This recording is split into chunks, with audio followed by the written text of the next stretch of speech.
flying from his G6 from city to city. Yeah, when did he get a G6, man? He called and said that the other day, and I was like, I thought you were still with a G5. I didn't know he made so much money. I mean, where the hell is Felix getting all this money to afford a G6? Felix is a pro badminton player all over the world. Yeah, but that's not where he's making that kind of money. No, pro badminton guys make enough to own a G6. In Malaysia, where he plays badminton, nobody knows that yet. Felix plays badminton in Malaysia. And those guys make some serious cash, man. You know, unfortunately, what I think is going to happen one of these days is we're going to find out what Felix does when the FBI show up and ask us how we know him. But until then, it's good to know the guy. He's definitely an interesting cat. Without further ado, okay, we're kind of setting up a piece here because we've got a segment that Felix helped us create, and we call it "Where's Felix?" This is kind of like "Where's Waldo," but a much more flamboyant version, if you will. Right. And Felix, as I understand, is going to let us know from time to time throughout our programming. Yeah, he said where he is. He's headed to the Olympics, and he's traveling all around the world. He's going to end up in Sochi, right? But in the meantime, he's doing this circuit. And Felix was kind enough to leave us a voicemail where we're going to find out and try to guess where he is based on a series of 3 clues. But before we do that, we got to play his intro. I mean, we've got to set up Felix and have the proper lead into it. And it's Felix Cowell, no relation to Felix Cowell Simon III. Cowell. Yes, the third. No relation to Simon Cowell. That's right. So without further ado, the Felix Cowell intro. With a voicemail from his G6, we all want to know, where is Felix? It's Felix.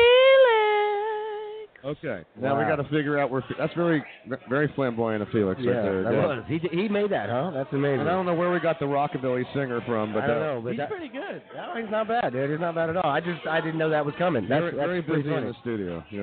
Okay, so you guys ready for this? I mean, Felix is going to give us 3 clues, and all you listeners out there, if you're listening to the show and you think you might know, you have a guess. I mean, call us. 323-443-7236 is the number to call. Or if you're sitting outside live listening to this, walk in, give us a guess. Without further ado, here's the number 1 clue. Hey, you 3 juicy jocks, it's Felix! The engines are still hot in my sexy Gulfstream 6, and here's the 3 clues to where I am this week and on my road to Sochi. Now, it sounds like Felix is talking from a can. I mean, was he in the bathroom of the G6 when he was talking? I don't want to know that. He might have been. He's always flying with a bunch of people, so. Yeah, he might have had to get a little privacy. He's very canny. He likes bathrooms from what I understand. So Felix is going to give us a clue now. What happened? He set this whole thing up, and let's see what clue number 1 is. Hey, you 3 juicy jocks, it's Felix! Okay, clue number 1. It's the home of Africa's 2nd highest peak. Oh, he's in Africa. That narrows it down to the largest continent. Okay, so it's the home of Africa's 2nd highest peak. He's in the dark continent. Hey, Ben, I'm sorry. I'm sorry. Yeah, don't be making any more mistakes like that, okay? You're having some engineering issues over there. Hey, my bad. Yeah, it is your bad. My bad. Listen, I don't know. I didn't know this was going to be a geography thing. The second largest it narrows it down to Africa. I know there's a big. Is that what Lake Victoria is? The big waterfall thing? Well, probably not. It was the largest peak. It's home to the largest. 2nd highest peak. 2nd highest peak. Well, I know that's in the south somewhere. So let's. What's the next one? Okay, clue number 2. You ready? Okay, boys. Clue number 2. I am Africa's most popular safari destination. Lions and zebras and crocodiles. Oh my! Okay, so it's Africa's most popular safari destination. Busch Gardens? That's that's here. I'm sorry, I'm confused. The Circle of Life. Really? So wow. That's gotta be. I'm feeling this Central Africa. I don't know. What do you think? Anybody got any ideas? I don't know what the most popular safari destination is. I mean, if there's anybody outside that has a guess for us, come let us know. Or, again, call in. If you're listening to the show, you think you know, give us a call. But you guys want to hear clue number 3? Absolutely. Yes. All right. Clue number 3 of where Felix might be in his G6. Last but not least, clue number 3. Just minutes after disembarking off my Gulfstream 6, I had a hopping good time at a wild mandingo party. Good luck, boys. What was wow. that? What's a mandingo party? I think that's a bunch of colored gentlemen and one not colored gentleman Were you trying to be politically correct there? Yes, 'Cause I that's was. not a I don't politically- think that's the one, man. I was Howard's talking not- about tattoo people. Yeah, that's not a politically correct term anymore. You're Yeah, supposed to say yeah. African American. Well, gentleman. I'm confused because I'm trying to think of But the actually, clue. they wouldn't be African American. They would just be African. They would be, a bunch of African men and one Caucasian. Okay, So, well, however that goes. Wow, a hopping good time. That's got to be the key to hop. I don't know. I'm a little lost, trying to man. think of Honestly, dude, I can't even think of like. Okay, so let's hopping recap the good clues here. Let's recap the clues. Africa's second highest peak. Okay. Okay, most popular safari destination, and he's having a hopping good time at a Mandingo party. Wow. Hopping. Any guesses? I got nothing, man. I got nothing at all. Well, he's calling later, right? I mean, that's what Sancho. Yes. Sancho, is Felix calling us later to give us the answer? Apparently, yes. Yeah. Okay. Good. Okay. I have no idea. I mean, I know like two places. He might be, that's what he said. He'd be calling later, so. Is he in Manila? Like Ali through Manila kind of thing? I'm not really sure, Is guys. that even in Africa? I thought that was in the Philippines. Oh. I don't know. I might be wrong. No, I thought it was in Africa. I thought he fought Foreman. Anyway. All right, well, we're up against another commercial break here, so we're going to find out. Felix is going to call us in a little while. Okay. In the meantime, let's take a quick commercial break. We'll, recoup here, get our stuff together. And hopefully Sancho's, really on top of this, and we'll get Felix to call back in a little bit. I'm always on top of as much as I can do. We'll find out. You're We'll doing a find fine out. job. All right. Thank you. Stay with us. We'll be right back. You've seen people who have straightened up from the TV show Intervention. This is a story of those who have been left behind.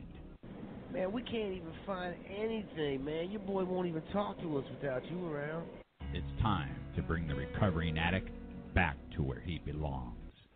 Remember the last time we went out, we had them two hoes? And Freddy's with that crazy tranny. I love you, man, but I need someone I can take advantage of. Join us tonight for the premiere episode of Reintervention. Real life, real drama, real junkies. I heard you was trying to go back to school, man. School ain't no good. All they trying to do is control you, fool. Are we willing to lose lives left behind who don't want to be saved? Join us for the first season of Reintervention. Are you tired of sleeping on the floor? Can't afford to buy one of them fancy new mattresses? Lou Bob's Used Mattresses is the solution to those sleepless nights. Hi, my name's Lou Bob Jenkins, and I specialize in mattress restoration. I'm able to provide you with the highest quality, like new mattress at an affordable price. Our patented, highly scientific fumigation and cleaning process is able to remove almost 90% of swamp ass odors and urine stains. Some people say to me, "Damn, son, your prices are cheap. How do you do it?" Well, I tell them there's none of their goddamn business. But if you must know, at Lou Bob's Used Mattresses, we don't pay rent for one of them luxury strip mall stores. We'll bring our showroom straight to you. To place an order, give me a shout on Channel 10 on the old Sea Bay radio. If I can hear you, you're within our delivery range. Look for Lou Bob's Primer Gray Subaru Brat in a trailer park near you. That's Lou Bob's Used Mattresses, serving greater Alachua County. Good evening, I'm Patrick Stewart, and this is Patrick Stewart Presents Conversations with a Cockney. Tonight we highlight two young lads who are trying to figure out what to do on a fabulous Friday night. Right, here's some Manfred Men. Several apple fritters, blistered Evernote ruby with a few foresights and Bob's your uncle. Ah, yes, I do believe I see. You would like a few pints of beer, followed by a curry, which is apparently blisteringly hot, and several pints of cold lager. Perfect evening, marvelous.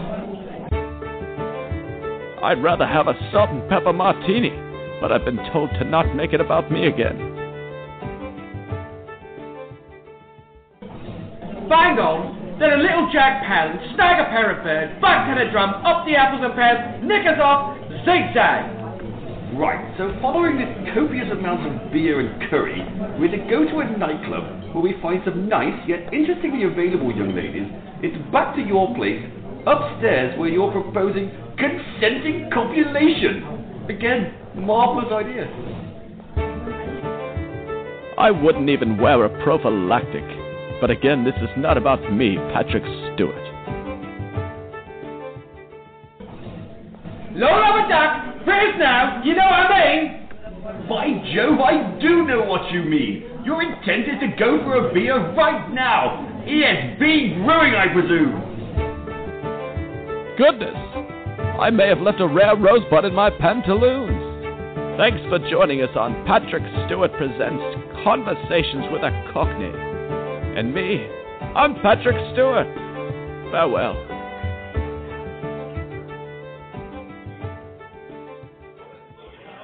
Welcome back to the Cranial Mission Show, guys. At the top of the second hour. This program has been flying by live from ESB Brewing. We are, and you can call us, by the way. You want to be a part of the show, don't be shy. Granted, we got a lot of people listening to us live, but if you want to be a part, you want to have an interactive experience with the Cranial Mission Show, call us at 323-443. Come on down. 7236.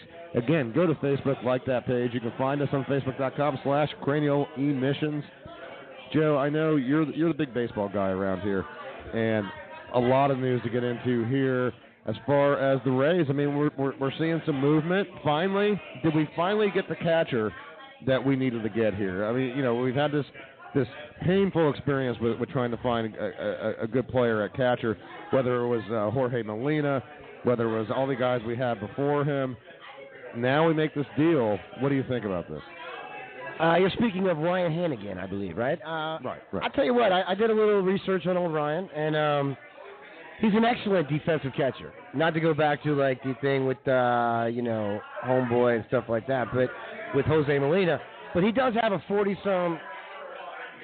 He has like a 45 last year. I think he ran like a 45% throwout ratio at second base, which we've been struggling with. It's been, I really do think this guy is going to be the dude. Last year he was injured. And he only batted like 198, so I'm not real stoked about that. But that's about the same as Jose Molina to begin with. So first of all, you don't see a lot of catchers with any kind of power numbers, any kind of good batting average numbers on the average. It's a rare thing when you find a catcher that is a slugger. Oh yeah, I mean, the Rays are definitely not in the league to get them a Joe Mauer or anybody like that, who actually probably isn't all that interesting right now. But this was a three-way trade, and really. They ended up getting Heath Bell as well, the closer. They did a good job with this. They only signed him. That's a good pick. I like Heath. Yeah, Heath Bell is because they're not gonna have Rodney back. And who do they wind up giving up to make this whole deal happen? Right now, it's just the proverbial player to be named later and cash. It's almost junk picks. They gave away junk picks. They got nothing. Yeah. They gave away nothing. I think they were trying to get some. Well, the Reds re-signed their other catcher to like a multi-year deal. So this guy was expendable. And according to their coach, you really didn't want to see him go. He's a great clubhouse guy. I really think he's going to fit in well with the Rays, man. I think the Rays need somebody like that. We've been needing them. They've also re-signed Oviedo, who they signed last year, and he hurt arm. He never pitched at all for him, but. That hasn't been a real big deal. I guess the real big deal that we're seeing go on now is that the Rays you've heard that the Mariners have signed Robinson Cano, right? Right. Heard about that big multi-million-dollar deal. Was it $240 million over 10 years? Yeah. Jay-Z is his agent. He flies into Seattle to broker this whole thing. I mean, do you guys find that ridiculous? I find that ridiculous. I actually thought that the time for big multi-year, 10-year contracts is over. He's 31 years old. His contract ends when he's 41. $24 million for a 41-year-old? I find that ridiculous. Guaranteed money in baseball. I'll tell you what, man. I'm not real. But the reason I brought that up was the big news is they're also looking to get David Price. Woo. David Price is the biggest chip out there. Our beloved pitcher here in Tampa is the biggest chip out there for everybody, and a lot of people are bidding on him. And he's got, 1 year left on the deal? He's 2 years. 2 years. 2 years. That's why I want to get rid of him now, because it's actually you can get something for him. He won't be expensive for whoever gets him. Not at first, not for the next 2 years. But he's going to be expensive in terms of trade, though. In terms of the value you're going to get in exchange, he's going to be expensive. I don't know who you could give me to get rid of him, honest to God. I mean, if you gave me another Will Myers, I'm down. You know what I'm saying? But So do you feel like as a result of getting Hannigan, do you feel like we've shored up at least the defensive side of being a catcher? I mean, is he? You said he's a lot better at throwouts.